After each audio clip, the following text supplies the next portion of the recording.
দর্শক স্বাগত বদ্বীপে। বাংলাদেশ পৃথিবীর বৃহত্তম বদ্বীপ এবং এই কারণে এই জনপদের মানুষের বেঁচে থাকার কৌশল পৃথিবীর অন্য দেশগুলোর তুলনায় একটু ভিন্ন এবং উপকূলীয় অঞ্চলের মানুষকে প্রতিনিয়তই নানা রকম প্রাকৃতিক দুর্যোগের মধ্য দিয়ে যেতে হয়, মোকাবেলা করে টিকে থাকতে হয় এবং সেই অধিকাংশ ক্ষেত্রেই যেটা হয় যে মানুষেরা তার বেঁচে থাকার কৌশল নিজেরাই ঠিক করে। কখনো কখনো রাষ্ট্র সেখানে নানা উদ্যোগ নেয়। উল্টো যেটা হয় যে রাষ্ট্রীয় বিভিন্ন উদ্যোগ অনেক সময় হিতে বিপরীত হয়। সেটি কেন? এবং অনেক সময় আমরা বলি যে বন্যা মোকাবেলা, আসলে কি আমরা বন্যা মোকাবেলা করি, বন্যা নিয়ন্ত্রণ করি, নাকি বন্যা ব্যবস্থাপনা করি? আমরা বলি নদী শাসন, আমরা কি আসলে নদী শাসন করতে পারি? এসব নিয়ে আজকে আমরা কথা বলতে চাই। আমাদের সঙ্গে একজন খুবই সম্মানিত মানুষ আছেন, অস্ট্রেলিয়ার কার্টিন বিশ্ববিদ্যালয়ের স্কুল অব আর্থ এবং প্ল্যানেটারি সায়েন্সেসের গবেষণা পরিচালক অধ্যাপক ডক্টর আশরাফ দেওয়ান। তিনি 2019 থেকে 24 6 বছর ধরে যুক্তরাষ্ট্রের স্ট্যানফোর্ড বিশ্ববিদ্যালয় বিশ্বের যে শীর্ষ 2% গবেষকের তালিকা প্রকাশ করেছে সেই তালিকায় তিনি আছেন এবং academia.com-এর বিশ্বের টপ 1% গবেষকের তালিকায় তিনি গত 2 বছর ধরে রয়েছেন।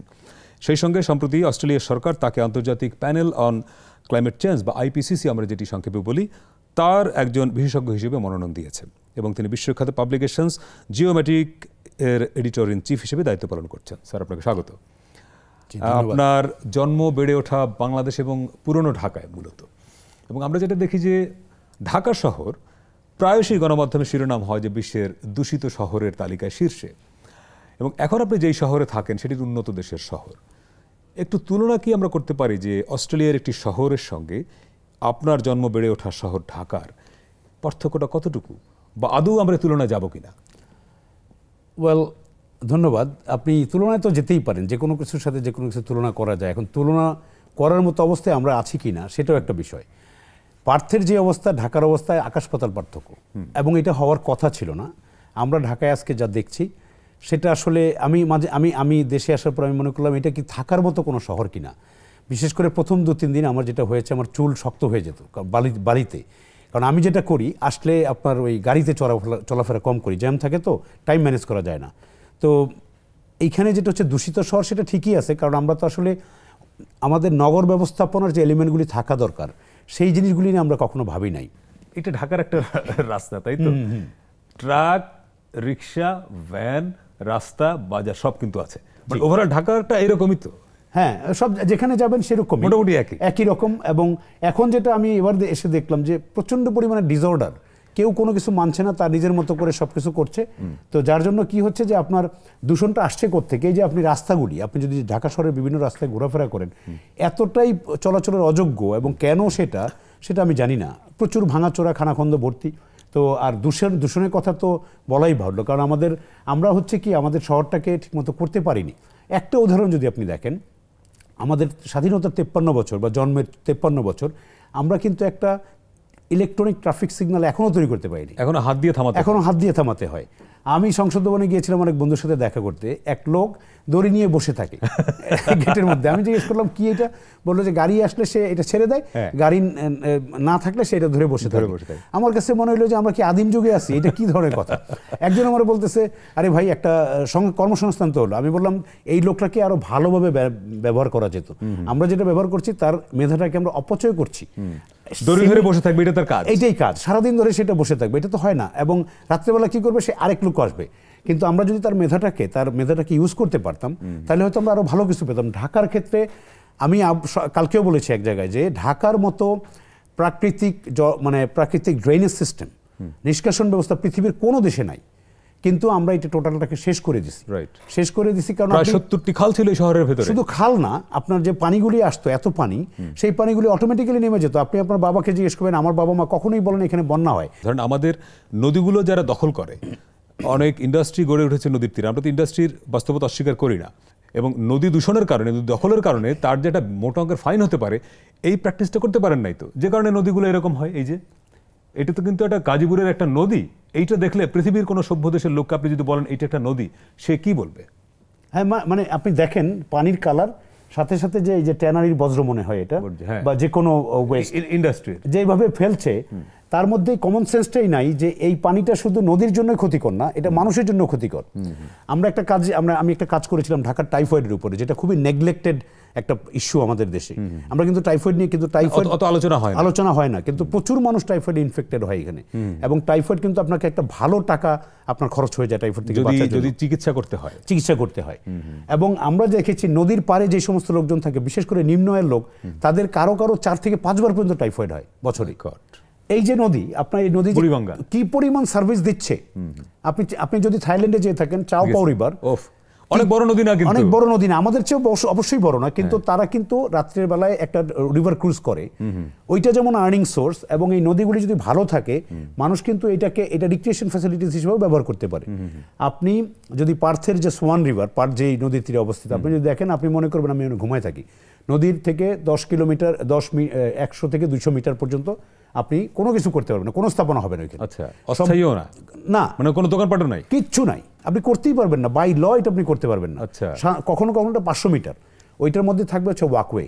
আচ্ছা, মানুষ হাঁটবে, ওইখানে থাকবে গ্রিনারি এরিয়া, কারণ ওইটার তো একটা ইম্প্যাক্ট আছে আপনার টেম্পারেচার রিডাকশনের ক্ষেত্রে, কারণ সে তো একটা সার্ভিস দিচ্ছে আপনাকে। আমরা যেটা করেছি, আমরা করেছি ঠিক অপোজিট, কারণ আমরা কথায় আমরা বলি জনবহুল দেশ, এই জনবহুল দেশকে ট্রেন আপ করা যেত। আমি মাঝেই বলি, বাংলাদেশের 28% জনসংখ্যা হচ্ছে তরুণ। আমরা এই তরুণ জনগোষ্ঠীকে, বহু দেশের জন্য এটা স্বপ্ন যে এত তরুণ জনগোষ্ঠী, আমরা এদেরকে, আমরা ডেমোগ্রাফিক ডিভিডেন্ডের সুবিধার মধ্যে আছি। এখন এই সুবিধা থাকবে না কিছুদিন পরে, কারণ তারাও তো বয়স হয়ে যাবে তাদের। এই ডিভিডেন্ড আমরা না নিতে পেরে আমরা কিন্তু দেশের ক্ষতি করছি, রাষ্ট্রের ক্ষতি হচ্ছে, এবং সাথে সাথে তাদেরও ক্ষতি হচ্ছে। এই জিনিসগুলি কেউ কখনো রিয়েলাইজ করে নাই। আমরা কয়বার মাটির গুণাগুণ নিয়ে চিন্তা করি, বা মাটিকে আমরা একটু রেস্ট দেই, তাই না? মাটি কিন্তু দিচ্ছে, কতক্ষণ দিবে আপনাকে? সুতরাং পানি, মাটি এবং যে যা কিছু ছিল, আবহাওয়া, আরামদায়ক আবহাওয়া, বছরের 1-2 মাস তীব্র গরম যদি আপনি বাদ দেন, সেটাই সারা বছর পৃথিবীর অধিকাংশ দেশের মানুষের কাছে এরকম আবহাওয়া একটা স্বপ্ন। অনেক কিছুই স্বপ্ন যেটা আমাদের দেশে ছিল, আমরাই আমাদের স্বপ্নটাকে নিতে পারি নাই, ধরতে পারি না, এবং স্বপ্নটাকে বাস্তবায়ন করতে পারি নাই। বললাম না যে এই যে পপুলেশন ডিভিডেন্ড, আপনি এই যে পানি, এই পৃথিবীর কোনো দেশে আপনি এরকম পানি পাবেন, এত বড় বড় নদী পাবেন, খুব রেয়ার, তাই না? আমরা যদি এই নদীগুলিকে ক্যাশ করে আমরা কিন্তু অনেক টাকা উপার্জন করতে পারতাম, কারণ নদী পরিবহন ব্যবস্থা তো সবচেয়ে চিপ। এবং আপনি যদি অবস্থা আমাদের স্যার যেটা হয়েছে, আপনি জাপানের কথা বললেন, মানে বাংলাদেশে তো একটা বড় দাতা গোষ্ঠী জাপান, তাদের অর্থনীতি রাস্তাঘাট হয়েছে, রাস্তাঘাট, ব্রিজ। তো স্বাধীনতার পর থেকে দেখেন আপনার সমস্ত যোগাযোগের চিন্তা ভাবনা পরিকল্পনা হয়েছে সড়ক কেন্দ্রিক। নদীমাতৃক দেশে আমার সমস্ত যোগাযোগের সব মানে ইনভেস্টমেন্ট হলো রাস্তায়। হ্যাঁ, এখন রাস্তা করে আপনি ল্যান্ড নষ্ট করলেন। আমি যেটা সবসময় বলি, আমাদের দেশের যে কোনো ডেভেলপমেন্ট নট পপুলেশন ফোকাসড, আমাদের দেশের যে কোনো ডেভেলপমেন্ট হচ্ছে পলিটিক্যালি ফোকাসড, রাইট? যার কারণে আমরা পলিটিক্যালি ফোকাসড, পয়সা, হ্যাঁ, প্রজেক্ট নিব, পয়সা আসবে, এখন সেই পয়সার হয়তো বাগযোগ হবে, অথবা আমাদের যে এই যে ধরেন আপনি পদ্মা সেতু, আপনি নিশ্চয়ই পদ্মা সেতু দিয়ে আসা যাওয়া করেন, যেহেতু আপনার ওই অঞ্চলে বাড়ি। যে কোনো হাই রোডে এরকম সেতু অঞ্চলে আপনার পৃথিবীর যে কোনো জায়গায় আপনি যান, আপনি দেখবেন 2 কিলোমিটার বা 3 কিলোমিটার পর একটা rest room, which is very very essential. একটা কফি শপ, আপনি একটা হিউম্যান বিং, আপনি কিন্তু যে কোনো সময় ফ্যাটিগে পড়তেই পারেন ড্রাইভ করতে করতে, বা আপনার ড্রাইভারও ফ্যাটিগ হয়ে যেতে পারে। আপনার আমাদের অস্ট্রেলিয়াতে 2 ঘন্টা পর একটা আপনি রেস্টরুম পাবেনই, একটা টয়লেট পাবেন, একটা কফি শপ পাবেন, কারণ আপনি যখন 2 ঘন্টা পরে ড্রাইভ করতে ফ্যাটিগ হয়ে যাবেন, আপনাকে আরেকটু রিএনার্জাইজ করার জন্য এগুলি না। আমাদের যেটা হয়, হাইওয়ের পাশে প্রচুর দোকানপাট থাকে, কিন্তু ওয়াশরুম পাবেন, ওয়াশরুম আপনি পাবেন না, এবং ওয়াশরুম পেলেও আমি যেটা দেখছি ব্যবহার উপযোগী না, এবং সেটা শুধু আমাদের ওইখানে না, আপনি বহু বড় বড় অফিসে দেখবেন ব্যবহার উপযোগী না। কর্পোরেট সরকারি অফিসগুলো তো ঢোকা যায় না, আপনি ইউনিভার্সিটিতেই যান না, ঢাকা ইউনিভার্সিটিতে গিয়ে যে দুর্গন্ধ, এবং সেখানে ঢোকাই যায় না। তার মানে আমরা কি করতেছি, আমরা যে ভ্যালুসগুলি কিন্তু চিন্তা করি নাই। আমরা চিন্তা করছি কি, আপনি আমার জন্য কিভাবে সার্ভিস দিবেন, আপনাকে সার্ভিসটা নেওয়ার জন্য আবার আমি আপনাকে এক্সপ্লয়েট করছি। আমরা এই মানুষগুলিকে এখানে রাষ্ট্রের দায় ডেফিনেটলি রয়েছে, যে আমি যেটা বলি আপনাকে বা বলছিলাম, যে আমরা উই মিসড 1972, যদি আমরা তখন থেকে এই জনগোষ্ঠীকে জনশক্তিতে পরিণত করে চিন্তা করতাম, এই ন্যাচারাল রিসোর্সকে এফেক্টিভলি ইউটিলাইজের চিন্তা করতাম, তাইলে কিন্তু আমাদের দেশটা আমেরিকার চেয়ে ভালো দেশ হতে পারতো, আমি মনে করি। মানে জনসংখ্যা এখানে সমস্যা হতো না? অবশ্যই হতো না। আপনি জনসংখ্যাকে তো জনশক্তিতে রূপান্তর করতে পারেন নাই। আপনি ফিলিপিনে যান, ফিলিপিনে যে ওরা যে মানুষ পাঠায় বা শ্রমিক পাঠায় দেশে, ওদের কিন্তু বাই ল আপনি যদি কেউ কোনো ধরনের প্রবলেম করে, তাদেরকে কিন্তু সমস্যার সম্মুখীন হতে হয়। আপনি কিউবা হচ্ছে পৃথিবীতে ডাক্তারের জন্য বেস্ট, রাইট, তারা ডাক্তার সাপ্লাই করে পৃথিবীতে, কিউবার চিকিৎসা তো খুবই উন্নত, তারা ওইটাই সাপ্লাই দেয়। আমরা কি এরকম করে একটা সেক্টর নিতে পারতাম না যে শুধু আমরা এইটা করবো? আপনি মালয়েশিয়াতে যদি যান, মালয়েশিয়ার প্রত্যেকটা বিল্ডিং, প্রত্যেকটা এলাকায় সিকিউরিটি কে জানেন? সেটা হচ্ছে নেপালিজ। তারা নাকি খুবই তীক্ষ্ণ হয় সিকিউরিটি দিতে, এবং প্রত্যেকটা হচ্ছে নেপালিজ। স্যার একটা বিরতি থেকে আসছি, এই গল্পটা আরো করবো নিশ্চয়ই, যে আমরা আসলে কি করতে পারতাম। দর্শক, বদ্বীপে আজকে আমরা কথা বলছি অধ্যাপক আশরাফ দেওয়ানের সঙ্গে। একটা ছোট্ট বিরতি নিয়ে ফিরছি, সঙ্গে থাকবেন।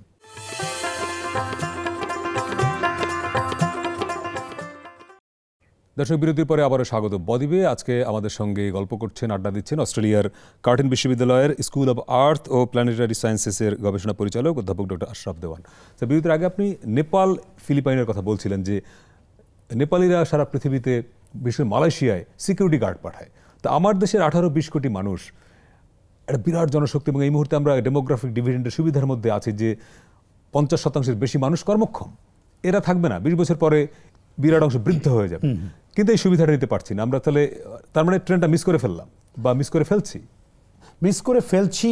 হ্যাঁ, কিছুটা তো আমরা মিস করে ফেলছি, কিন্তু প্রশ্ন হচ্ছে যে আমাদের যে প্ল্যানিং, সেই প্ল্যানিংয়ে আমরা কি চিন্তা করেছি, আমরা কি প্রডিউস করব? আমরা কি শুধু শ্রমিক প্রডিউস করব?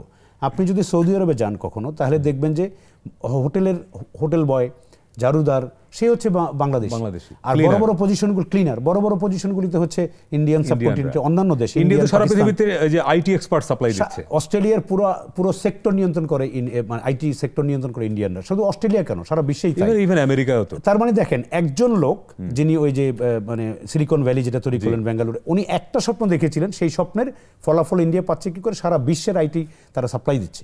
আমাদের দেশের আমরা কি সেই প্ল্যানিংটা করেছি যে আমরা কি করবো? আমরা এই জনগোষ্ঠী, এই যে কর্মক্ষম জনগোষ্ঠী, এই যে তরুণ জনগোষ্ঠী, তাদেরকে আমরা এফেক্টিভলি কিভাবে ব্যবহার করতে পারি, যাতে আমরা পৃথিবীতে আমরা পরিচিত হব যে তারা হচ্ছে এই বাংলাদেশ থেকে এটা পাওয়া যায়, শুধু এইটাই পাওয়া যায়। আমি সবকিছু তো পারবো না ভাই, কেউ পারে না দুনিয়া। আমরা কিন্তু সেটা করি নাই, আমরা তাদেরকে এক্সপ্লয়েট করেছি নিজেদের ক্ষেত্রে বা অন্যান্য ক্ষেত্রে। কিন্তু তাদেরকে যদি আপনি জনসম্পদ হিসেবে গড়ে তুলতেন, তাহলে কিন্তু। এবং আরো একটা মজার ব্যাপার হচ্ছে, বাঙালি যারা শ্রমিক বিদেশে যায়, তারা কিন্তু সবচেয়ে lowest paid. Right. And lowest paid কেন? স্কিল নাই তাদের, এবং তাদের প্রফেশনালিজমের খুব অভাব। আপনি বাংলাদেশিদের যেখানেই দেখবেন, আমি একটা কথা বলতে চাই, কোনো একটা প্রোগ্রামে অস্ট্রেলিয়ার কোনো একটা মিনিস্টার একসময় বলেছিলেন যে বাংলাদেশিরা হচ্ছে অস্ট্রেলিয়ার সম্পদ, আর ভিয়েতনাম, তারপর থাইল্যান্ড, মায়ানমার, এরা হচ্ছে আমাদের জন্য বোঝা। কেন বলছিলেন উনি? কারণ ওনারা বাংলাদেশি যারাই ওইখানে আছেন, আমার ইউনিভার্সিটিতে আমরা বাংলাদেশি কাজ করি 45 জন টিচার, ক্যান ইউ ইমাজিন? এবং ম্যাক্সিমাম হচ্ছে বুয়েটের। আচ্ছা, অন্যান্য ইউনিভার্সিটিতে বাংলাদেশিদের খুবই সুনাম ওইখানে, আমরা কিন্তু বাংলাদেশি ওইখানে ভালো করছি, সেই বাংলাদেশে এখানে কেন করছি না? এবং আমরা যারা ওইখানে থাকি, আমাদের খুব কম অংশই আছে যে শ্রমিকদের মতো এতটা আমরা রেমিটেন্স দিতে পারি, জেনারেলি বললে। আমি হয়তো দেই, আরেকজনের হয়তো অন্য পেপার আছে, সে দেয় না। তাহলে আমরা যে এই যে লোক, আমি কিন্তু we are representing others, but we are not representing Bangladesh. এখন আমার পক্ষ থেকে যেমন আমি সবসময় বাংলাদেশ নিয়ে কাজ করি, আমার মনে হয়, এটা হয়তো বেশি বলা হয়ে যাবে কিনা আমি জানি না, যে আমি কম টাকায় পড়েছি, গরিবের টাকায় পড়েছি, আমার কিছুটা দায়বদ্ধতা দেশে আছে। কেউ রিসার্চ করুক আর না করুক, আমি যদি করি, দেশের কখনো না কখনো উপকার হবে। সেই থেকে আমি আমার নিজের টাকায় এগুলি করি, বা মাঝে মাঝে অস্ট্রেলিয়ান গভর্নমেন্টের টাকায় করি। এখন আমরা যদি প্ল্যানিং না করি, যে বললাম যে বেঙ্গালুরের কথা আপনি চিন্তা করেন, যে একটা সিলিকন ভ্যালির স্বপ্ন আজকে তাদেরকে কোথায় নিয়ে গেছে, সেটা একটা জিনিস। আপনি এই যে ফিলিপিন আর ভিয়েতনাম হচ্ছে নার্সের জন্য ওস্তাদ, এই সমস্ত দেশে কিন্তু নার্সের খুব ডিমান্ড, এবং এগুলি কিন্তু খুব ছোট জব না, তাদের কিন্তু অনেক লিবার্টি, অনেক টাকা। আমরা তো সেটাও করতে পারি নাই। আপনি জনশক্তির যে রপ্তানি ব্যুরো আছে, আমি যদি তাদের প্রধান হতাম, আমার থাকতো 20 বছর মেয়াদী প্ল্যান, আমি কি তৈরি করবো, what is the requirement of the outside world, the external to Bangladesh. আমরা সেটা কখনো ভাবি নাই। আমরা বলছি যে আপনার গরিব মানুষ কোনোদিন যাবে, ওই ক্লিনিং করবে, টাকা পাঠাবে, কিন্তু সে তো কম টাকা পাচ্ছে, তার যে শ্রম, সেই শ্রমের তুলনায় সে অনেক কম টাকা পায়, because you do not have any negotiation ability, আপনার তো কোনো স্কিল নাই। ওয়ারেজ আপনি আবার এই যারা যাচ্ছে সবচেয়ে কম বেতনে চাকরির জন্য, সে যাচ্ছে জায়গা জমি বিক্রি করে, যেখানে তার 2 লাখ টাকায় যেতে পারে, পারার কথা, সেখানে তার লাগছে 10 লাখ 20 লাখ। হ্যাঁ, এবং সে কিন্তু ওই টাকাটা উঠানোর জন্য সে দিনরাত পরিশ্রম করছে, আপনার তার অমানবিক পরিশ্রম করে। এখন আমরা কিন্তু ওই যে বললাম, আমাদের প্ল্যানিং এর এতই অভাব। আপনি নগর ব্যবস্থাপনা দেখেন, নদী ব্যবস্থাপনা দেখেন, আপনি আমাদের খাল বিলের ব্যবস্থাপনা দেখেন, কোথাও আমরা বলতে পারি না গর্ব করে যে এই অংশে আমরা অন্তত ভালো। তাই আমরা যেহেতু স্যার ওই যে এনভায়রনমেন্টের মধ্যেই আছি, নদী ব্যবস্থাপনায় বা ধরেন আমাদের এই এনভায়রনমেন্ট ব্যবস্থাপনায়, এই যে বিপুল জনগোষ্ঠীর আপনি সম্ভাবনার কথা বলছেন, তার মানে বাংলাদেশটাকে একটা প্রাকৃতিকভাবে ঠিক রাখা সেই জায়গায় আমাদের এই বিরাট জনগোষ্ঠী আমরা কাজে লাগাতে পারলাম না কেন বা পারি না কেন? আমরা পারি না কারণ হচ্ছে যে আমরা ওই যে প্ল্যানিং, আমাদের কোনো কিছুতে প্ল্যানিং নাই। আপনার যেটা বলছি প্রথম থেকে, যে এই যে ন্যাচারাল রিসোর্স, এই ন্যাচারাল রিসোর্স পৃথিবীর কোথাও নাই এরকম করে।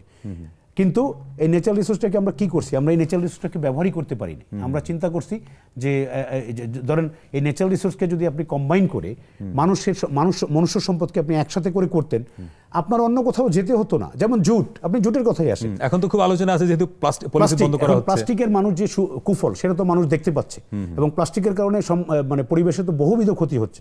দেখতে পারার কথা, আপনার 18 কোটি মানুষই তো আছে জুটের জন্য একটা বাজার, আপনার তো বাইরে যাওয়ার দরকার নাই, তাই না? আপনি যদি বাধ্যতামূলকভাবে করে দেন, যেমন অস্ট্রেলিয়াতে, এবং যদি সেটা আপনি খুব কম দামে দিতে পারেন। হ্যাঁ, আপনি জুট দিয়ে তো শুধুমাত্র যে ব্যাগ হয় সেটা না, জুট দিয়ে তো লুঙ্গি, কাপড় চোপড় হয়। আপনি যদি ধরেন প্রান্তিক জনগোষ্ঠীর জন্য যদি আপনি চিন্তা করেন, তাহলে আপনার এইটাই তো বাজার, আপনার তো বাইরে যাওয়ার দরকার নেই। আমরা কিন্তু সেটা করেছি, এখন হয়তো কিছু কিছু জিনিস হচ্ছে। এই যে নদী ব্যবস্থাপনার কথা যেটা আমরা বলছি, আমরা করতেছি কি, নদীকে শাসন করতেছি। এই সংদর্ভে আমি আসতাম যে নদী আপনি শাসন করতে পারেন কি? না, আপনি নদী শাসন করতে পারেন না। এই নদীর এই অবস্থা, এই হাল কেন হলো এটা কি আপনি জানেন? আমাদের এই নদীর হাল হয়েছে 90 দশকের পরে। কিভাবে হয়েছে? 1988 সালে বাংলাদেশে বড় বন্যা হয় না, এবং ঢাকা শহরের কিয়দংশ সেটা এফেক্টেড হয়। আমি নিজেও এফেক্টেড ছিলাম। আমরা দোতলায় থাকতাম দেখে আমার একতলা ছিল পুরোপুরি পানিতে পরিপূর্ণ। ওই 1988 সালের পরে বিভিন্ন ডোনার এজেন্সি, বিভিন্ন বিশ্বব্যাংকের সাথে মিলিত হয়ে তারা ইঞ্জিনিয়ারিং করে ফেললো নদীগুলিকে। কিভাবে ইঞ্জিনিয়ারিং করলো? বললো যে কম্পার্টমেন্ট দিতে হবে, এমব্যাঙ্কমেন্ট দিতে হবে, বাঁধ দিতে হবে, এবং এফসিডি প্রজেক্ট বলতো তারা, ফ্লাড কন্ট্রোল অ্যান্ড ড্রেনেজ। এই করে করে তারা গ্রামে এটা করলো, শহরেও তাই করলো। আপনি যদি ঢাকা শহরের কথা চিন্তা করেন, আমি যেটা বলছিলাম যে ন্যাচারাল গ্র্যাভিটি ড্রেনেজ সিস্টেম পৃথিবীর কোনো দেশে ছিল না। আপনি যখনই এই যে বেড়িবাঁধ করে ফেললেন ঢাকা শহরের বুড়িগঙ্গার তীরে, আপনি দেখেন এইটা ছিল পুরোটাই ওয়েটল্যান্ড। এই যে এখন আপনার যে কি বলে মানুষ আশুলিয়াতে যায়, পুরোটাই ছিল ওয়েটল্যান্ড। আপনি ওয়েটল্যান্ডে যে সুবিধাগুলি পেয়েছেন, আপনি কি এই সুবিধাগুলি এখন পাবেন? আপনাকে এই যে ওয়েটল্যান্ডের যে মাছ, আপনি মাছও পাচ্ছেন না, নদীতে মাছ নাই, কারণ একে তো পলিউশন, আর একটা হচ্ছে আপনি ভরাট করে ফেলছেন। ওই যে ফ্লাড অ্যাকশন প্ল্যান হলো 88 সালের পরে, এই ফ্লাড অ্যাকশন প্ল্যানে শহরের ক্ষেত্রে যে পরিকল্পনা হলো, একই ক্ষেত্রে না হলো আপনার গ্রামের ক্ষেত্রে। আপনার কিছুদিন আগে প্রথম আলোর একটা রিপোর্ট ছিল যে আপনার কুমিল্লা নোয়াখালীর বন্যার যে সবচেয়ে ভয়াবহ ক্ষতি, সেই ক্ষতির একটা অন্যতম কারণ ছিল ড্রেনেজ সিস্টেম। আপনি পানি তো নামতে পারে না। হ্যাঁ, আপনার কোনো এই ডেল্টায় তো বন্যা হবেই, এটা তো বন্যা হবে, ভাটির দেশে পানিটা নেমে যাবে, কিন্তু পানি যেসব জায়গা থেকে নামবে, আপনি প্রত্যেকটা জায়গা আপনি আটকে দিচ্ছেন, এবং হচ্ছে কি আপনি মানুষকে রেস্কিউ করছেন, আপনি তো আবার আপনার ঘরবাড়ি নিয়ে যেতে পারছেন না। গত মে মাসে আমাদের ওই অঞ্চলে একটা ছোট বন্যা হলো, জলোচ্ছ্বাস হলো, আমাদের ঘরের ভেতরে পানি ঢুকলো, এবং এটা আমাদের ফ্যামিলি মেম্বাররা সবাই অ্যাস্টোনিশড হলো যে আমাদের ঘরেও পানি উঠলো। ওই যে বলেন সেন্স অফ সিকিউরিটি তার আছে, কিন্তু এটা যে হয়ে যেতে পারে আগামী বছরে বন্যায় যে আমার খাট পর্যন্ত পানি যাবে আমি কি করে জানি? সেটাই তো বললাম, আপনি তো মানুষকে একটা ফলস সেন্স অফ সিকিউরিটি দিয়ে দিয়েছেন যে তোমার কিন্তু সিকিউরিটি আছে, তুমি এখন আর তোমার এরকম হাইট উঁচু করতে হবে না, তুমি এখন ফ্লাড প্লেনে, তুমি এখন নিরাপদ। বিশ্বাস করেন, আমাদের যে ফ্লাড প্লেনগুলি ছিল, এত প্রোডাক্টিভ ফ্লাড প্লেন পৃথিবীর কোনো দেশে নাই, ইভেন আমাজনেও পাবেন না আপনি। সেই ফ্লাড প্লেনগুলি কিন্তু আমরা ধ্বংস করে দিচ্ছি। আপনি বালু নদীতে যান, কি হয়েছে? বালু নদীর ওই এরিয়ায় যে পরিমাণ জমি দখল হয়েছে ইন দ্য নেম অফ আবাসন, ইন্ডাস্ট্রি, এখন এগুলো করে তো সব ধরেন বড় বড় টাকাওয়ালারা করে, আপনি কি করবেন? রাষ্ট্র তো তাদেরকে ধরতেও পারে না। কিন্তু রাষ্ট্র যদি আইনের প্রয়োগ থাকতো এই ক্ষেত্রে, রাষ্ট্র ধরতে পারবে না, কারণ রাষ্ট্রের হাত অনেক বড়, রাষ্ট্রের কাছে তো আমরা অনেক নস্যি, তাই না? রাষ্ট্রের হাত অনেক বড়। রাষ্ট্র যদি আইনকে ঠিকমতো প্রয়োগ করতো, ইরেসপেক্টিভ অফ XYZ, যে আমি তার চিনি জানি, সে বড় হোক আর ছোট হোক, সে আমার পরিবেশের ক্ষতি করছে, আমার নদী নষ্ট করছে, আমি তাকে ফাইন করব, আমি তাকে আইনের আওতায় নিয়ে আসবো। আমরা তো সেটা করি নাই। এবং আপনি দেখেন গত সরকারের আমলে 15 বছরে যা হয়েছে নদীগুলির, কিন্তু আপনার পেপার পত্রিকায় যা দেখবেন ম্যাক্সিমাম হচ্ছে তৎকালীন সরকারের মদতপুষ্ট লোকজন নদী দখল। ইভেন আমরা এটাও দেখেছিলাম না যে শিক্ষামন্ত্রীর অঞ্চলের দখলের পরে যেটা হয়েছে, দখল তো একটা পার্ট, আবার নদী খনন করে সংস্কার করে উদ্ধার করতে গিয়ে হাজার হাজার কোটি টাকা খরচ হয়েছে, কিন্তু খরচ করার পরে কি দাঁড়িয়েছে? এবং অনেক নদী খাল হয়েছে, খাল ড্রেন হয়েছে। কারণ হচ্ছে যে আমাদের মানসিক সমস্যাটা হচ্ছে আমরা কখনো রাস্তার জন্য জায়গা ছাড়তে চাই না, বরঞ্চ রাস্তা থেকে নিতে চাই। আর আমরা এই নদীকে আমাদের মতো করে নিতে চাই, কিন্তু নদীর কিন্তু একটা নদীর জীবন এবং মানুষের জীবন কিন্তু একই রকম। আপনি যখন হাইকোর্ট বলেছে নদীর জীবন্ত সত্তা, হ্যাঁ, নদী অবশ্যই একটা জীবন্ত সত্তা। নদী is supporting so many ecosystem services. আপনার মাছ কিসের বেঁচে থাকে? আপনি কি মাছ ডাঙায় তোর বেঁচে থাকে না? সুন্দরবনে আপনি যে পরিমাণ সার্ভিসেস পান, কেউ না কেউ বেঁচে থাকতেছে। আমরা এই মানুষগুলিকে যদি, এই সার্ভিসেসগুলি যদি আমরা নষ্ট করে ফেলি, তাহলে এই মানুষগুলি যাবে কোথায়? আপনার শহরের উপরে চাপ পড়ছে। আমরা কিন্তু ক্লাইমেট চেঞ্জের অনেক কিছু বলি, বিভিন্ন জায়গায় গিয়ে আবেগতাড়িত হয়ে আমরা এত% ল্যান্ড ডুবে যাবে, আমাদের এই হবে ওই হবে, আমরা সবচেয়ে কম এমিশন করি। আপনি আমাকে দেখান যে আমাদের কনক্রিট কোনো ডেটা আছে যেই ডেটা থেকে আমরা আরও নেগোশিয়েট করতে পারি। আমি কালকে একটা ফোরামে গিয়েছিলাম, সেখানে বলল যে আমাদের যে টাকা হওয়ার কথা অভিযোজন প্রকল্পের জন্য তার চেয়ে অনেক কম আসে। অনেক কম কেন আসে? কারণ আমরা নেগোশিয়েট করতে পারি না, আমাদের রিলায়েবল ডেটার অভাব। আমরা সুনির্দিষ্ট তথ্য দিতে পারি না, তথ্যভিত্তিক কোনো কিছু নাই, সায়েন্টিফিক এভিডেন্স নাই, আমরা আবেগদারিত হয়ে কথা বলি। আপনাকে যদি আজকে বলা হয় যে আমরা জানি তোমরা 150 মিলিয়ন পিপল ডিসপ্লেসড হয়ে যাবে, বা 35 মিলিয়ন পিপল ডিসপ্লেসড হয়ে যাবে, তাহলে তোমরা এই ডিসপ্লেসমেন্ট হবে, আমি এটা রক্ষা করতে পারবো না, কারণ সি লেভেলে চেঞ্জ হবে। এরা যাবে কোথায়? তুমি কি একটা প্ল্যান করছো? সেই প্ল্যানিংটা কোথায়? আপনি তাদেরকে ঢাকায় নিয়ে আসতেছেন, ঢাকার চাপ বাড়বে না? এবং ঢাকার চাপ বাড়ার কারণে কি হচ্ছে, যারা এই সুস্থ নগরী অসুস্থ হয়ে পড়তেছে, তাই না? আমরা সেটা এনশিওর করতে পারছি না। একটা শহরে যদি 2-3 কোটি লোক থাকে, সেই শহর ম্যানেজ করবেন কি করে আপনি? ম্যানেজ করা, এটা তো ম্যানেজমেন্টের একটা প্রবলেম। আরেকটা প্রবলেম হচ্ছে যে রাষ্ট্র তো তাদেরকে যথেষ্ট পরিমাণে দিতে পারে নাই। এখন তারা রিক্সা নিয়ে নেমে যাচ্ছে বা সাইকেল নিয়ে নেমে, তাদেরকে তো বাঁচতে হবে। আমরা ওই যে বললাম, আমাদের ব্যবস্থাপনা এবং প্ল্যানিং, এই দুইটা অংশ এতটাই দুর্বল। আপনি নদী শাসন কেন করবেন? আপনি ব্যবস্থাপনা করেন, আপনি এটার সাথে বাস করেন, কারণ আপনার তো এখান থেকে অনেক সার্ভিস পাচ্ছেন। আপনি তো এটা চিন্তাই করতে পারেন না। আপনি এই যে দিয়ে দিচ্ছেন, আপনি কি মনে করেন যে যখন আমরা একটা কাজ করেছিলাম পদ্মার ভাঙনের উপরে, আমরা দেখেছি যে পদ্মার ভাঙনের জন্য মানুষের কর্মকাণ্ড অনেক বেশি দায়ী দেন আপনি আপস্ট্রিম ব্যারেজ ট্যারেজ। আপস্ট্রিম ব্যারেজ কি করে আপনার? অবশ্যই আমরা আন্তর্জাতিক নিয়ম মেনে ইন্ডিয়াকে করা উচিত, সেটা আমরা অবশ্যই নেগোশিয়েট করব। কিন্তু ব্যারেজ যেটা করে, যদি আপনি পানি ধরে রাখেন, সেডিমেন্টেড হয়ে যায় প্রচুর। আর আমরা যেটা করি, আমরা এই যে ধরেন আপনি নদীর যে তীরগুলি, এই তীরগুলিকে তো আমরা করতেছি না, প্রিজার্ভ করতেছি না। আমরা যদি বলে দিতাম তুমি 500 মিটারের মধ্যে কোনো স্ট্রাকচার করতে পারবে না, কোনো দোকান হবে না, কিচ্ছু হবে না, আপনি এটাকে সুন্দর করে, মানে যেখানে দরকার, যেখানে আপনার বালির বস্তা দরকার সেখানে বালির বস্তা দেন, যেখানে আপনার কনক্রিট স্ট্রাকচার দরকার সেটা করে দেন, আপনি এই নদী থাকতো। এবং দৃষ্টান্তমূলক শাস্তি দিতে হতো যারা নদী গ্রাস করতেছে, আমরা তো সেটা দেই নাই। ব্যবস্থাপনা কোথায়? আরেকটা বিরতি নিয়ে আসছি দর্শক, আজকে আমরা অধ্যাপক ডক্টর আশরাফ দেওয়ানের সঙ্গে কথা বলছি। আরেকটা বিরতি নিয়ে ফিরছি, সঙ্গে থাকবেন। দর্শক, বিরতির পরে আবারও স্বাগত বদ্বীপে। আজকে আমরা কথা বলছি অস্ট্রেলিয়ার কার্টিন বিশ্ববিদ্যালয়ের স্কুল অব আর্থ ও প্ল্যানেটারি সায়েন্সের গবেষণা পরিচালক অধ্যাপক ডক্টর আশরাফ দেওয়ানের সঙ্গে। স্যার, এই সময়ে বাংলাদেশে আমরা যেহেতু পরিবেশ প্রাণ প্রকৃতি নিয়ে কথা বলছি, সেন্ট মার্টিন একটা বড় ইস্যু। বেশ কয়েকদিন ধরে এটা আলোচনায় আছে যে সেন্ট মার্টিন, অনেকদিন ধরে বলা হচ্ছে যে সেন্ট মার্টিনে যেসব অবকাঠামো গড়ে তোলা হয়েছে পর্যটনের নামে, সেটি আসলে এই দ্বীপকে ঝুঁকিতে ফেলেছে। এবং এখানে যে স্থানীয় বাসিন্দা যারা, তাদের অধিকাংশেরই আসলে জীবিকা নির্ভর করে পর্যটকদের উপরেই। ফলে পর্যটন আপনি যদি নিয়ন্ত্রণ করেন, তাদের ক্ষতি।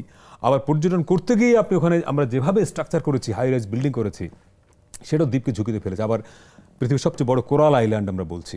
সব কিছু মিলিয়ে সরকার একটা রেস্ট্রিকশন আরোপ করেছে সেখানে, যে আপনি নভেম্বরে যেতে পারবেন, দিনে ফিরে আসতে হবে, ডিসেম্বর জানুয়ারি থাকতে পারবেন, বাট প্রতিদিন 2000-এর বেশি না। বছর অন্যান্য সময় আপনি আসলে প্র্যাকটিক্যালি যেতে পারবেন না। তাতে যেটা হচ্ছে, স্থানীয় মানুষেরা প্রতিবাদ করছে যে সরকার বোধহয় তাদের জীবিকায় হাত দিচ্ছে। সরকারের যুক্তি হচ্ছে যে না, আমরা যদি এই নিয়ন্ত্রণটা না করি তাহলে দ্বীপটা বাঁচবে না। এই যেটা কনফ্লিক্ট হয়ে যাচ্ছে, এটাকে আপনি একটু দূর থেকে কিভাবে দেখেন? ব্যাপার হচ্ছে যে আসলে আমি যেটা বুঝি যে আমাদের ভৌগোলিক অবস্থানটাই আমাদের জন্য অনেক কাল হয়ে দাঁড়াচ্ছে, তাই না? যে আমার যেটা মনে হয় যে আমরা ভৌগোলিক অবস্থানটা আমাদের এতটাই ভালো, আমাদের অনেক কিছুই আছে যেটা আমরা প্রথম থেকে বলছি, আবার অনেক কিছু সমস্যারও তৈরি করছে। যেমন সেন্ট মার্টিন, এটা একটা কোরাল আইল্যান্ড, এবং এই কোরাল আইল্যান্ড এটা একটা সেন্সিটিভ আইল্যান্ড, কারণ কোরাল আইল্যান্ড পৃথিবীর সব জায়গায় একটু সেন্সিটিভ, সংবেদনশীল। কি এত বড় কোরাল আইল্যান্ড আর বোধ হয় না? আছে কোরাল আইল্যান্ড অনেক জায়গায় অনেক ভালো ভালো, কিন্তু coral island is under the threat for human activity সারা পৃথিবীতেই। তো যেটা হচ্ছে যে এখন সেন্ট মার্টিনের যে সরকার যেটা করছে, সেটা আমি বলবো যে এভাবে না করে যদি মানুষকে সম্পৃক্ত করে কিছু করা যায়, বিশেষ করে যাদের জীবন জীবিকা এটার উপর ডিপেন্ড করে। এখন আপনি পর্যটন থেকে যদি ইকোট্যুরিজম করেন, যেখানে আমাদের সমস্যা কি, আমাদের মানে বাংলাদেশিদের বা বাঙালি আমরা যারা যাই বিভিন্ন জায়গায়, আমরা কিন্তু খেয়ে জিনিসগুলিকে ফেলে রেখে আসি। মানে আপনি যাচ্ছেন 10 জন মিলে, 10 জন গিয়ে আপনি যে ওই জিনিসটা একটা ওয়েস্ট বক্সে ফেলবেন, সেটার পরিবর্তে আপনি ফেলে দিয়ে আসেন, লিটার করে দিয়ে আসেন। সেটা যদি আমরা না করে, আমরা লিটারিং না করে যদি আমরা নিজেরাও করতে পারি, আপনি মানুষকে, এই জন্য শিক্ষা পাই গুরুত্বপূর্ণ। আমরা মানুষ তৈরি করছি, কিন্তু আমরা শিক্ষা দিই না। একটা ছোট বাচ্চাকে যেভাবে আপনি তৈরি করবেন, সে সেভাবেই তৈরি হবে। আপনি ছোটবেলা থেকে যদি তাকে শেখান যে এইটা আপনার ওয়েস্ট, এটা এইভাবে ফেলতে হয়, এইভাবে এই কাজটা করতে হয়, তাহলে কিন্তু সে ছোটবেলা থেকেই গড়ে উঠতো। আমরা কি করছি, আমরা কিন্তু ওই শিক্ষাগুলিই দেয়নি, আমরা শুধু দিয়েছি পুঁথিগত বিদ্যা। কিন্তু পুঁথিগত বিদ্যা চাকরি করবা, এবং আমাদের যে ওই যে ছোটবেলার কথা, পড়ালেখা করে যে গাড়ি ঘোড়া চড়ে, মানে গাড়ি ঘোড়ায় চড়তে হবে, শুধু গাড়ি ঘোড়ায় চড়তে হবে, কিন্তু ওর বাইরেও যে একটা জীবন মানুষের থাকে, ওর বাইরেও যে একটা ভ্যালু, নদীর প্রতি তোমার কি ডেডিকেশন, তোমার কি দায়িত্ব, হ্যাঁ ওইটা মাটির প্রতি তোমার কি দায়িত্ব, তুমি কি করতে পারো। এখন আমরা সেটা চিন্তা করি না, আমরা চিন্তা করি কি আমি how to extract resources from here. সেটা মানিটারি রিসোর্স হতে পারে, সেটা মানে আপনার মাটি হতে পারে, সেটা পানি হতে পারে। তো সেন্ট মার্টিনের যে বিষয়টা অনেক কথাই পেপারে অবস্থা দৃষ্টি মনে হচ্ছে যে এটাই আমাদের এখন ব্যাটলফিল্ড হয়ে যাচ্ছে। তো পেপার পত্রিকা একটা বড় কারণ পলিটিক্যাল কারণ হলো যে আগের সরকারের আমল থেকে আলোচনাটা হচ্ছে যে সেন্ট মার্টিন দখল করে নিয়ে যাবে, আমেরিকা নেভাল বেস করবে অনেক। এখন এটা সত্য হোক বা না হোক, এক ধরনের পারসেপশন তৈরি হয়ে যাচ্ছে মানুষের মধ্যে যে আচ্ছা এই আলোচনাগুলো যেহেতু আছে তার মধ্যে সরকার রেস্ট্রিকশন আরোপ করছে, তাহলে কি ডাল মে কুছ কালা হ্যায়। সন্দেহটা ওই কারণে হচ্ছে, সন্দেহটা ওই কারণে হচ্ছে। এখন সরকারকেও কিন্তু আপনার প্রুডেন্টলি তাদেরকে চিন্তা করতে হয়। আপনার যে সবকিছুই তো রাষ্ট্রের কিছু তো গোপনীয়তা থাকবেই, সবকিছু তো সরকার আপনাকে বলে দিবে না, কারণ সব বলে দেওয়া তো যায় না, এক নাম্বার। দ্বিতীয় নাম্বার হচ্ছে যে সরকার যদি মনে করে থাকে যে ইট ইজ আন্ডার থ্রেট, তাহলে তারা হয়তো কিছু মেজার নিতে পারে, কিন্তু একেবারেই বন্ধ করে দিয়ে সেটা কতটা যুক্তিযুক্ত হবে। কারণ যে সমস্ত মানুষগুলো এটার উপর dependent for their livelihoods, what they are gonna do, তারা কি ওইখান থেকে চলে আসবে? সরকার কি তাদেরকে ইনসেন্টিভ দিবে? সেই জিনিসগুলি না করলে সরে আসবে ওখান থেকে। আপনি কি একটা লোকে যার ওখানে জন্ম বেড়ে ওঠা বা তার পূর্বপুরুষ থেকে থাকে, আপনি দ্বীপ ঝুঁকিপূর্ণ বলে তাকে ডিসপ্লেস করে চট্টগ্রাম শহরে নিয়ে আসবেন? সেটা কি সম্ভব? না, সেটা সম্ভব কি না সেটা হচ্ছে ভিন্ন আলোচনা। কিন্তু এইটা এখন তো আছে, এটার উপরে তো কিছু মানুষজন জীবিকা নির্বাহ করছে। এখন আমি চট্টগ্রাম শহরে নিয়ে আসেন, শহরে কি আপনার তাদের অ্যাকোমোডেট করার সুযোগ আছে? আমি জানি না কত লোকজন ওখানে আছে, ধরে নিলাম তর্কের খাতিরে 20,000 লোক ওইখানে থাকে, 12-14,000, 10,000ই ধরলাম। সেই 10,000 লোকের আপনি কোথায় প্রোভাইড করবেন? আর একটা লোক যার শেকড় ওখানে, তাকে আপনি ডিসপ্লেস করবেন কেন? হ্যাঁ, এখন বলা হচ্ছে যে এটা আস্তে আস্তে সিঙ্ক করছে, কারণ হচ্ছে সমুদ্র সমতলের উচ্চতা বাড়ছে, সেটাও একটা কারণ। কিন্তু কথা হচ্ছে যে যতটা আমাদের এনভায়রনমেন্টকে প্রিজার্ভ করে লোকাল পিপলকে যতটা রিহেবিলিটেট করা যায় সেটা বোধহয় ভালো। এবং পর্যটনের নামে কিছু নৈরাজ্য তো হয়েছেও। হ্যাঁ, আগেও হয়েছে, কিন্তু কেন হচ্ছে সেটা হচ্ছে রাষ্ট্রের সেখানে একটা ভূমিকা থাকা উচিত। শুরু থেকেই এই নিয়ন্ত্রণটা ছিল না। মানে যার খুশি বিল্ডিং আমি করতে দিলাম কেন? আমাদের ঢাকা শহরে আপনি দেখেন, আমি রাজুক আপনাকে বলতেছে 8 তলা, আপনি করে ফেলতেছেন 10 তলা। তার মানে কি আমাদের নিয়ন্ত্রণটা না? আপনি 10 তলা করার পরে রাজুক আবার গিয়ে ধরছে না, করতে গিয়ে ধরলেও তখন আবার যদি টাকা পয়সা দিয়ে দিলে সেটা হয়ে যাচ্ছে। কারণ ওই যে আপনার বেলি রোডের যে একটা ইনসিডেন্ট, ওইটা তো রেস্টুরেন্টের পারমিশনই ছিল না জানি, কিন্তু এখানে কত মানুষ পড়ে মরে গেল, সেটার কি আমরা কিছু জানি না। এইখানেও সরকার যেটা করতে পারে, because it is a crucial island, it is a critical island, environment ecologically critical area, আমি যতটুকু জানি। তো সেটা হচ্ছে এটাকে যদি সেভ করতে হয় কিছু রেস্ট্রিকশন আরোপ করতে পারে, কিন্তু সেটা হতে হবে আপনার এটাকে বাঁচানোর জন্য, মানুষকে বাঁচানোর জন্য। কারণ এইটা যদি না থাকে, মানুষ যেমন থাকবে না, আবার এইটা মানুষ না থাকলে এইটা একসময় বিরান ভূমিতে পরিণত হবে।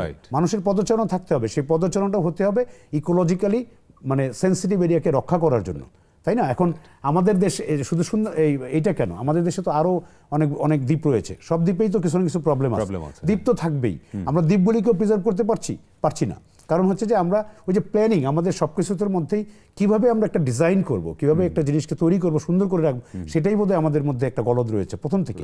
মানে এই জায়গাটা একটা সুশাসনের ঘাটতি, তাই তো? সুশাসনের ঘাটতি এইখানে কেন? সুশাসনের ঘাটতি বলবো সব জায়গায় রয়েছে, এবং সেই ক্ষেত্রে আমরা অনেক আগে থেকে সুশাসনের ঘাটতি দেখি, যেটা আজকে যে নতুন তৈরি হয়েছে ব্যাপারটা তা না। এখন সুশাসন জিনিসটা হচ্ছে কি, সুশাসন সরকারের যেমন একটা ভূমিকা থাকে, আমাদের জনগণের একটা ভূমিকা থাকে। আপনি দেখবেন যে আমাদের দেশের মানুষের একটা প্রধান প্রবলেম হচ্ছে কিছু হলে আমরা সরকারের উপর দায় চাপাই দিই। আমি যে এই দেশের সিটিজেন, আমারও যে একটা দায়িত্ব আছে যে আমি এই কাগজটা বা এই জিনিসটা খেয়ে রাস্তায় ফেলবো না, এটাও কিন্তু আমার দায় আছে। আমি কিন্তু সেই দায়িত্বটা নিচ্ছি না। আমি সেন্ট মার্টিন এত সুন্দর একটা জায়গা, আমি এখানে ইচ্ছা মতো বিল্ডিং করে ফেললাম, এটা যে আমার জন্য ভবিষ্যতে থ্রেট তৈরি করবে আমি এটা ভাবলাম না। এবং সরকারও যে কেন এটা দিল, সরকারও ওখানে নিয়ন্ত্রণ করলো না।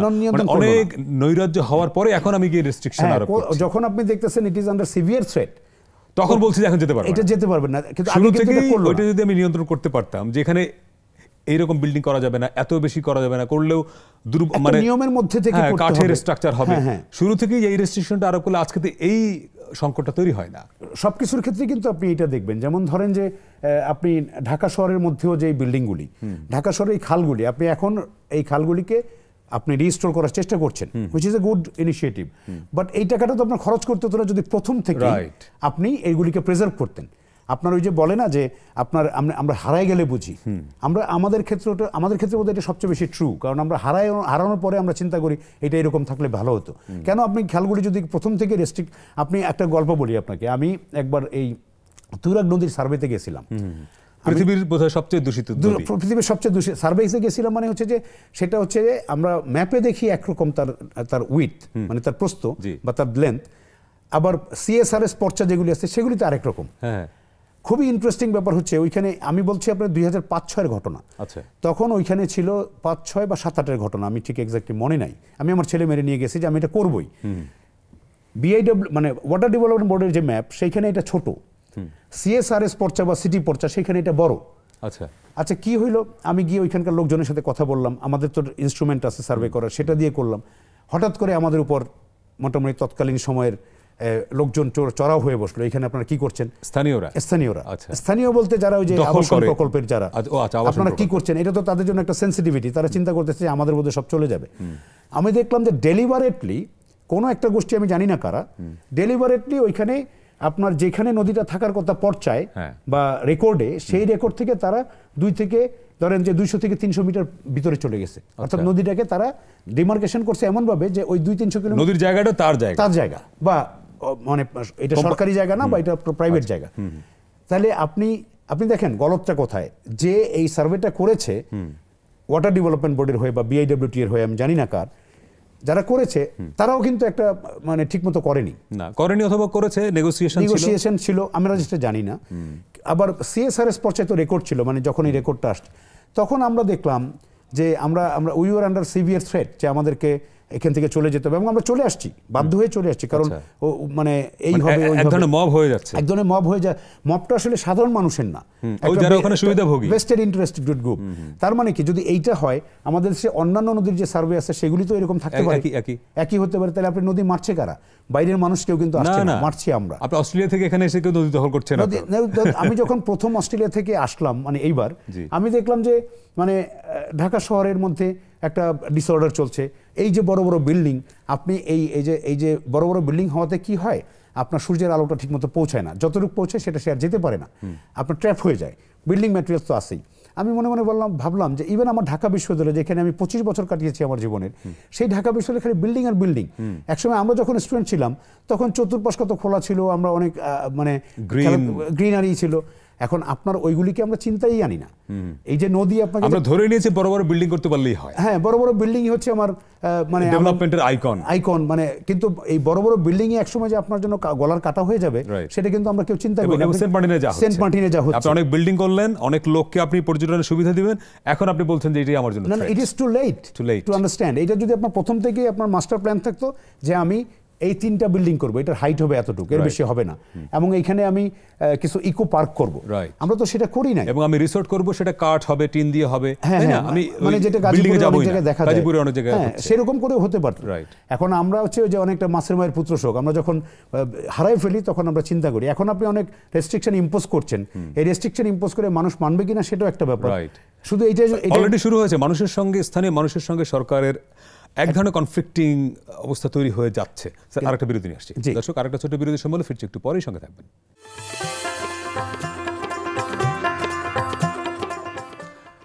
দর্শক, বিরতির পরে আবার স্বাগত বদ্বীপে। আজকে আমরা কথা বলছি অস্ট্রেলিয়ার কার্টিন বিশ্ববিদ্যালয়ের স্কুল অব আর্থ ও প্ল্যানেটারি সায়েন্সের গবেষণা পরিচালক অধ্যাপক ডক্টর আশরাফ দেওয়ানের সঙ্গে। স্যার, আমরা এই শেষ পার্টে এসে খুব বেশি সময় হয়তো পাবো না, আমরা সমস্যার কথা বললাম। তো এই যে মানে এই ছবিটাই হচ্ছে আসলে বাংলাদেশ।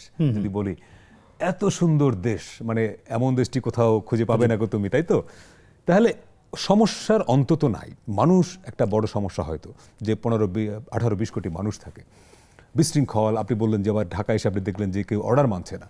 তো তারপরেও তো দিন শেষে আমরা তো চাই যে এই নদীর পাড়ে, সমুদ্রের পাড়ে গিয়ে এরকম একটা বিউটিফুল একটা নিঃশ্বাস নিতে। তো তার জন্য অনেক সমস্যা তো আমরা বুঝি আসলে, কিন্তু বেরোনোর রাস্তাটা কি? মানে বাংলাদেশটা যে এটা এরকম একটা উচ্ছ্বসিত থাকবে মানুষেরা, তার জন্য মানে করণীয় কি আসলে? দেখেন, আমাদের দেশের আমরা একই ভাষাভাষীর মানুষ, একই ধর্ম জনগোষ্ঠীর মানুষ, এত সুন্দর হোমোজিনিয়াস পপুলেশন পৃথিবীর অনেক, মানে জাতিগত বিদ্বেষ বলে কিছু ওই অর্থে নাই। যেগুলি আছে ওগুলি ছোট ছোট, সবকিছুতে কনফ্লিক্টিং সিচুয়েশন থাকে।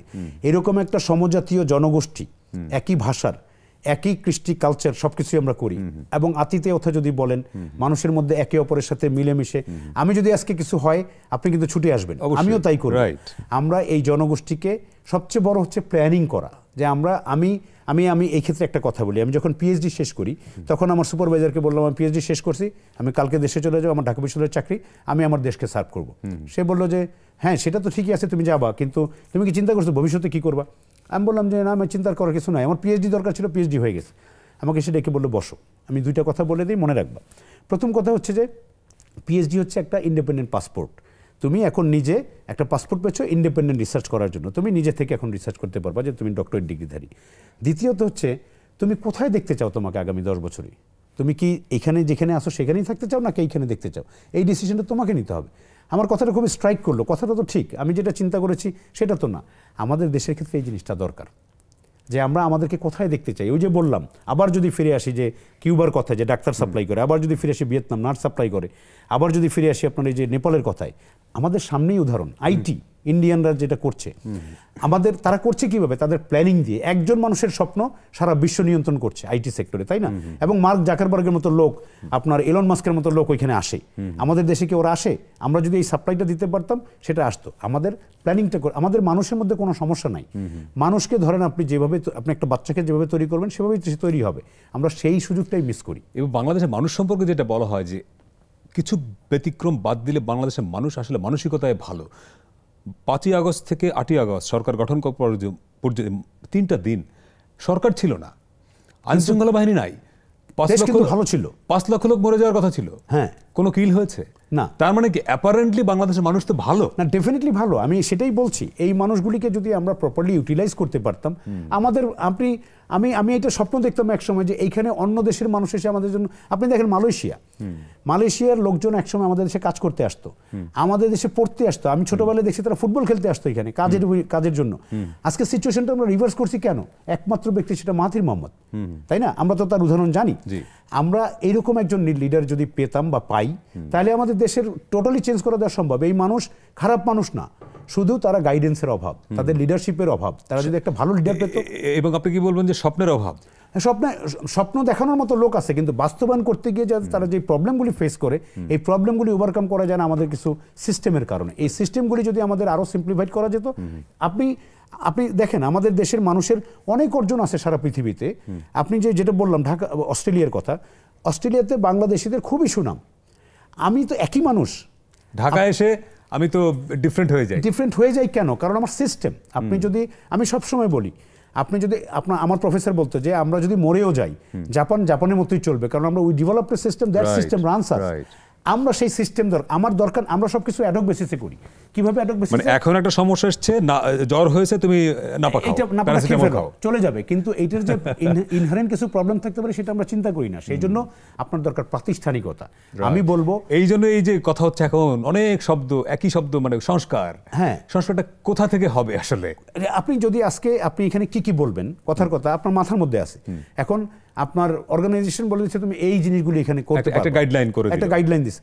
আমাদের ওই গাইডলাইনটাই নেই, আমরা সবকিছু অ্যাডক বেসিস। আপনি আমাকে ফোন দিচ্ছেন, এইটা করতে হবে, আচ্ছা এটা করে ফেলো এখন, অথবা মাথা ব্যথা করতেছে তাহলে একটা নাপা খেয়ে ফেলো। বিষয়টা এরকম না। রাষ্ট্র চালাতে গেলে যেটা হয় প্রাতিষ্ঠানিকতার দরকার।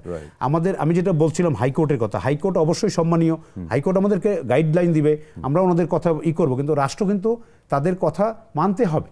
ওনারা যেই কথাটা বললেন যে নদীগুলি, এই নদী থেকেই আমরা প্রচুর টাকা ইনকাম করতে পারি, প্রচুর মানুষের কর্মসংস্থান করতে পারি। এইটাই হতে পারতো আমাদের একটা স্বপ্ন। রাইট, আমরা সেই স্বপ্নটা বাংলাদেশের নদীগুলো দেখার জন্য পৃথিবীর লোকেরা আসতে পারতো, যে এত বড় বড়, অবশ্যই তো আপনার পদ্মা, মেঘনা, ব্রহ্মপুত্র, যমুনা, এত বড় নদী পৃথিবীর কোথাও নাই। এবং যমুনা হচ্ছে, আমি যদি ভুল না বলি, second largest in the world, আমাজনের পরে। পদ্মা হচ্ছে থার্ড বা ফিফথ লার্জেস্ট।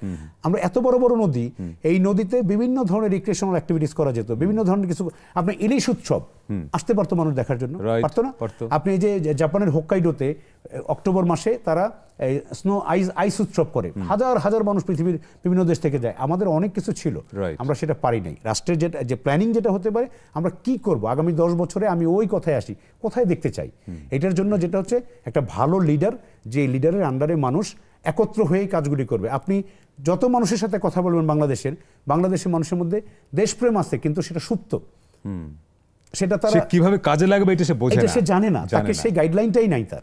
আপনি যদি সেটা দিতে পারেন, এই দেশ ডেভেলপ না হওয়ার কোনো কারণ নাই। যে Right, দেশে আপনি একটা আমের আটি খেয়ে ফেললেই গাছ আম গাছ হয়ে যাচ্ছে, পরের বছর মানে কয়েক বছর পরে সেটা ফল হচ্ছে। আপনি ধান ফল ফেলে হয়ে দিলেই সেখানে ধানের বীজ ফেললেই ধান হয়ে ধান হয়ে যাচ্ছে। যাচ্ছে। 18 কোটি মানুষকে খাওয়াচ্ছে একটা ছোট দেশ। Right, miracle. এটা অবশ্যই মিরাকল, কিন্তু এই মিরাকলটাকে আমরা ইউজ করতে পারিনি। right. আমাদের একটা স্বপ্ন দেখান যে আমরা 2030 সালে আমরা এই জিনিসটা 2050 সালে কোথায় থাকতে চাই, আমরা 2050 সালে কোথায় থাকবো, তার জন্য কি করতে হবে, সেক্টর কি হবে। আমি চাই না আপনি এই যে বলবয় তৈরি করেন হোটেলের, আপনি ক্লিনার তৈরি করেন, আপনার এই মানুষগুলিকে আপনার ট্রেন আপ করেন। আপনি যদি বাংলাদেশেই থাকুক, বাংলাদেশকে সার্ভ করুক, কিন্তু সেই প্ল্যাটফর্মটা আপনি তৈরি সেই করেন। প্ল্যাটফর্মটা আপনার দেশই তো অনেকটা বড় বাজার, তাই না? Right. আপনি যদি মনে করেন যে আমি অস্ট্রেলিয়াতে কি তাদের দরকার হচ্ছে ফ্রুট পিকার, মানে ফল তুলবে একটা সময়, তাদের দরকার হচ্ছে ধরেন রেস্টুরেন্ট এন্টারপ্রেনার, তাদের দরকার হচ্ছে প্লামার, তাদের দরকার হচ্ছে ইলেকট্রিশিয়ান। এগুলো হচ্ছে ওখানে খুবই ডিমান্ডেবল জব। আপনি খোঁজেন যে আমি তাহলে এই তৈরি করবো, আমি নার্স তৈরি করবো, শুধু নার্স তো একটা ডিসেন্ট জব এবং একটু সম্মানিত জব। আপনি এইটাই তৈরি করেন। আপনি আইটি সেক্টরে অনেক খরচ করলাম আমরা, কই আইটিতে তো আমরা ওইরকম ফ্লারিশ করতে পারলাম, তাই না? তো প্ল্যানিংটা করে আমরা কোথায় আমাদেরকে দেখতে চাই সেটা আমাদের মেইন, সেই জায়গাটা হিট করতে হবে। অনেক ধন্যবাদ স্যার আপনাকে অনেক ধন্যবাদ আমাকে আমন্ত্রণ জানার জন্য। আজকে অনেক কথা বলে আপনার সাথে ভালো লাগলো। জি, থ্যাংক ইউ স্যার। দর্শক, এই ছিল আমাদের আজকের বদ্বীপে। আমরা অনেক কথা বলবার চেষ্টা করলাম। মোদ্দা কথা হচ্ছেই যে আমরা আমাদেরকে আসলে কোথায় দেখতে চাই, এই মানে নিজের স্বপ্নটা তৈরি করা দরকার এবং সেটি বাস্তবায়নের জন্য রাষ্ট্রের একটা দীর্ঘমেয়াদী পরিকল্পনা দরকার এবং সেই পরিকল্পনা বাস্তবায়ন করবার জন্য দক্ষ লোকবল লাগবে। ভালো থাকবেন।